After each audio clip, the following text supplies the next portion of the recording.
আসসালামু আলাইকুম। আলহামদুলিল্লাহ, আজকে আমার ড্রাগন ফলের গাছগুলোর প্রায় ১.৫ বছর বয়স হয়েছে। এই বছরই ফল আসা শুরু হয়েছে। এই যে সামনে যে ফলটা দেখছেন, এটা হচ্ছে কিছুদিন আগে আসছে, ১ মাস হয়েছে ফুল আসছিল। তো এখন এটা এই সাইজ আছে। এটার সাথে আরেকটা ফল আসছিল, তো ওইটা পেকে গেছিলো, তো আমরা ওইটা পেরে নিয়েছিলাম। তো আর এই যে এখন নতুন ফুলগুলো দেখছেন, এগুলো হচ্ছে এখন নতুন আসছে ফুল। এইটা আসছে মানে দুইটা গাছ ছিল আমার, দুইটা গাছে প্রায় 3টা ফল আসছে আবারও। তো ইনশাল্লাহ আশা করি এই 3টা ফুল থেকেই ফলা হবে। আর আমার ড্রাগন গাছগুলার প্রথমত ছাদে ছিল, তো আমরা পরে ছাদে থেকে নিচে নামাই নিয়ে আসছিলাম। তো নিচে নামে আসার পরে এখন গ্রোথটা অনেক ভালো হইতেছে। আর এই ড্রামে আমরা ওই পুরাতন গাছগুলো থেকে একটা ডাল কেটে এনে লাগাইছিলাম। তো আলহামদুলিল্লাহ ওই গাছগুলো টিকে গেছে। ইনশাল্লাহ আশা করি আমরা আগামী বছর এইগুলো থেকে ড্রাগন পাবো।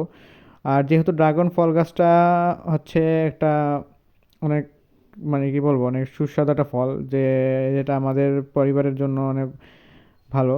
আর আমরা পরিবার খাওয়ার জন্য এই ড্রাগন ফল গাছগুলো লাগাইছিলাম আমি। তো আশা করি ইনশাল্লাহ আমি এই ড্রাগন গাছগুলো থেকে আরও কিছু ড্রাগনের চারা তৈরি করব। কারণ দেখতেছি যে আমি চারা তৈরি করছিলাম, আমি ভাবছিলাম যে প্রথমবার টিকবে না, চারাগুলো নষ্ট হয়ে যাবে, কিন্তু আলহামদুলিল্লাহ চারাটা টিকছে।